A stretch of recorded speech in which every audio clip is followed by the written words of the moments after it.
Hello everyone, welcome back to my channel. Halo semuanya, selamat datang kembali di channel saya.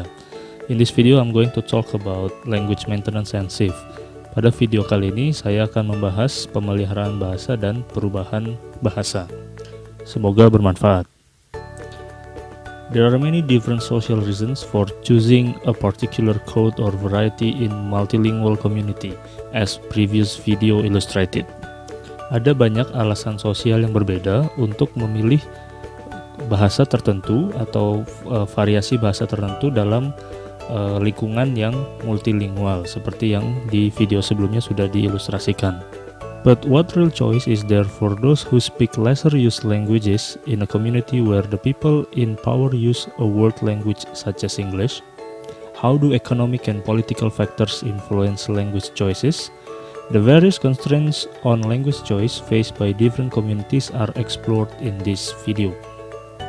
Tapi pertanyaan yang sebenarnya adalah, bagaimana pemilihan bahasa untuk mereka yang bahasanya lebih sedikit, lebih jarang digunakan di komunitas yang memiliki kekuatan bahasa yang lebih besar seperti bahasa Inggris.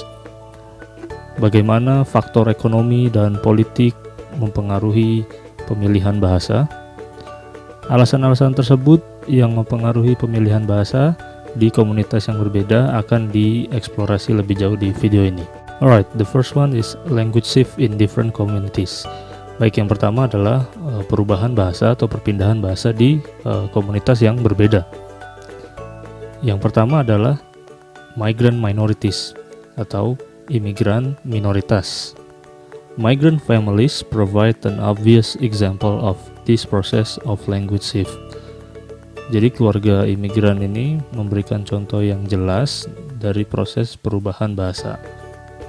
In countries like England, Australia, New Zealand, and the USA, the school is one of the first domains in which children of migrant families meet English. Di negara-negara seperti Inggris, Australia, New Zealand, dan Amerika, sekolah adalah domain pertama di mana anak-anak dari keluarga imigran itu bertemu dengan bahasa Inggris. They have to use English because it is the only means of communicating with the teacher and other children.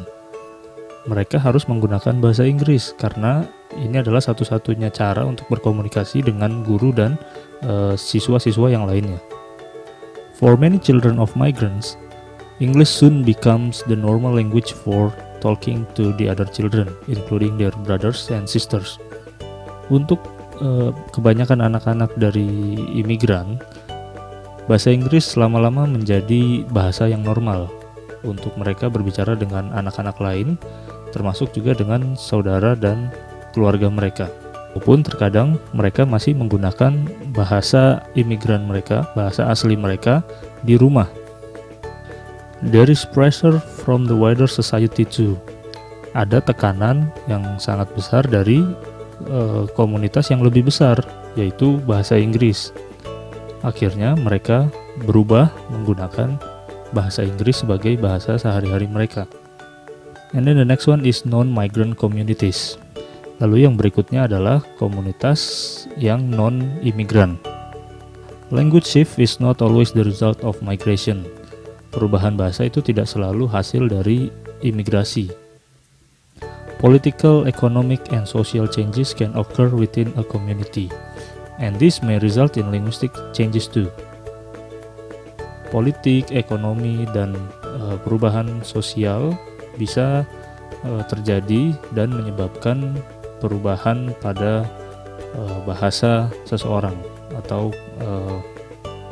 banyak beberapa pembicara bahasa daerah yang sulit mempertahankan bahasa daerahnya karena mereka harus menggunakan bahasa nasional seperti bahasa Indonesia, sehingga ketika mereka ingin mencari kerja, ingin melakukan kegiatan politik atau ekonomi atau berpindah ke satu tempat, maka dia harus menggunakan bahasa Indonesia sebagai bahasa pemersatu, sehingga dia mengalami kesulitan dalam mempertahankan bahasa daerahnya.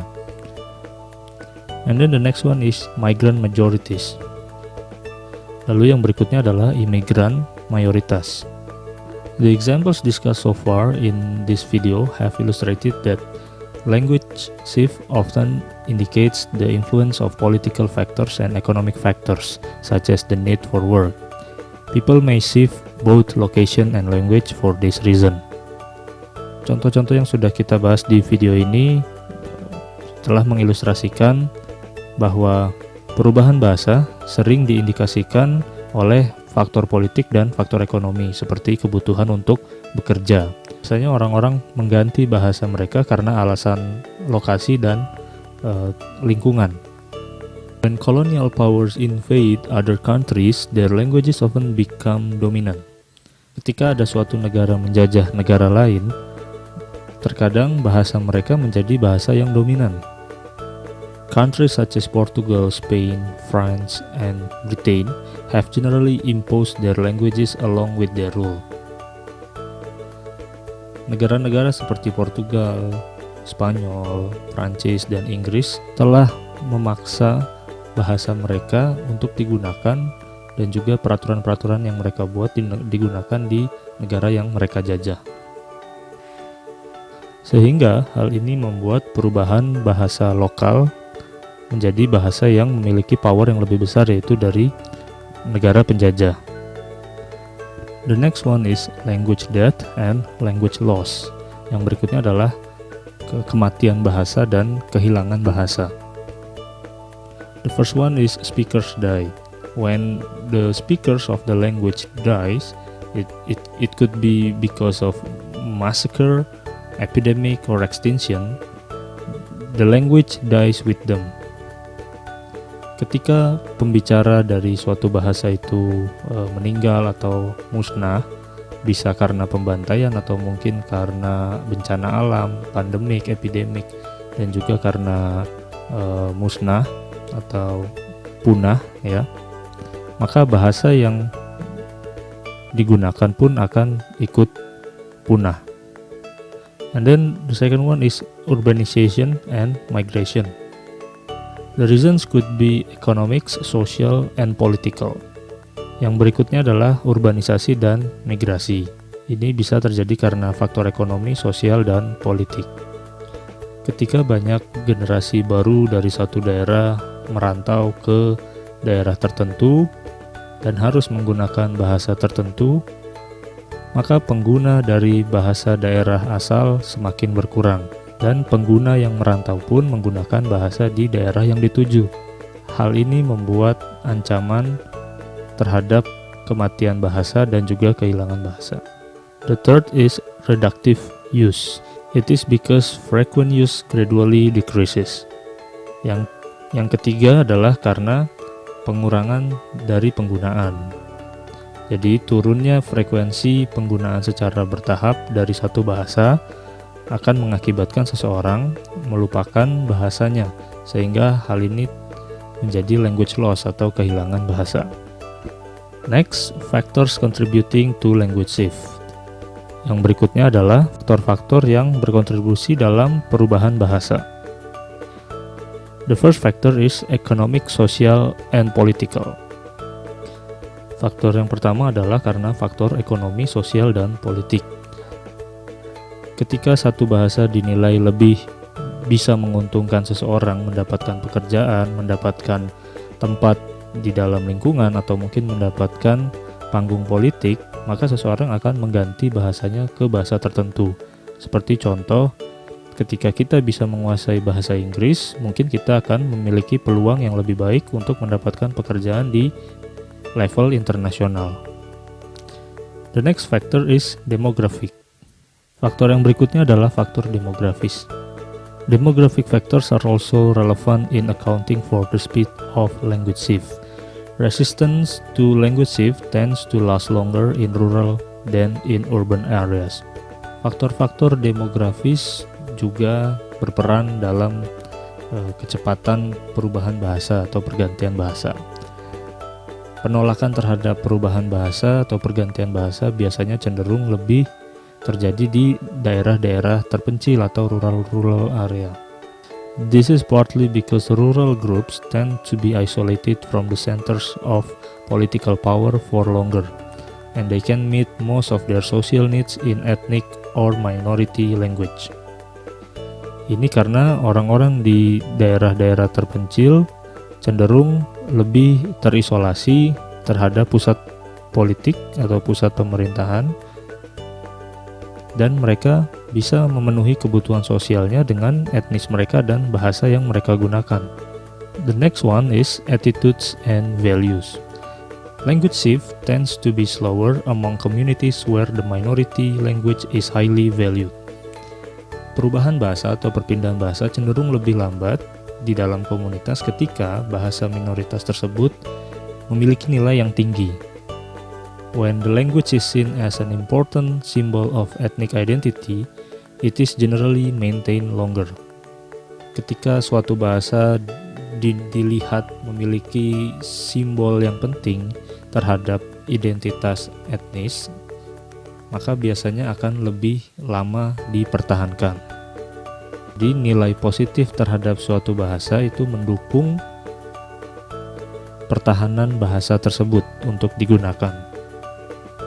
How can minority language be maintained? Bagaimana bahasa minoritas bisa dipertahankan atau dipelihara? The first one is important symbol. Yang pertama adalah karena bahasa itu memiliki simbol yang penting bagi etnisnya. Ketika seseorang bangga menggunakan bahasa tertentu karena menunjukkan identitas dari etnis dia, maka bahasa itu akan terus dipertahankan penggunaannya. And then the next one is communities. Yang berikutnya adalah lingkungan.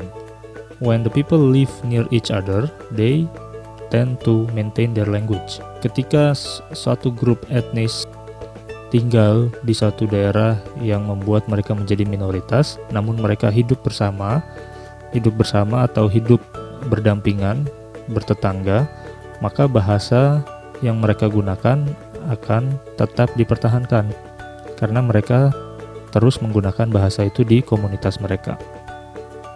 Next is use in social events. Yang berikutnya, jika bahasa itu digunakan di social events, walaupun mereka minoritas, seperti penggunaan dalam gereja, masjid, atau di sekolah ya, maka bahasa mereka akan bisa dipertahankan. And then the next one is institutional support. Yang berikutnya adalah dukungan dari institusi, bisa itu institusi pemerintah atau mungkin lembaga-lembaga lain seperti lembaga pendidikan, hukum, administrasi dan juga media. Ketika bahasa tertentu dijadikan sebagai bahasa daerah, tercatat secara resmi, maka penggunaan bahasa tersebut akan semakin bisa dipertahankan dan dilestarikan. Okay, I think that's all for my presentation. Thank you very much for watching. Oke, saya rasa itu aja dari saya. Terima kasih sudah menonton. Jangan lupa subscribe, like, dan komen video ini. Terima kasih, semoga bermanfaat.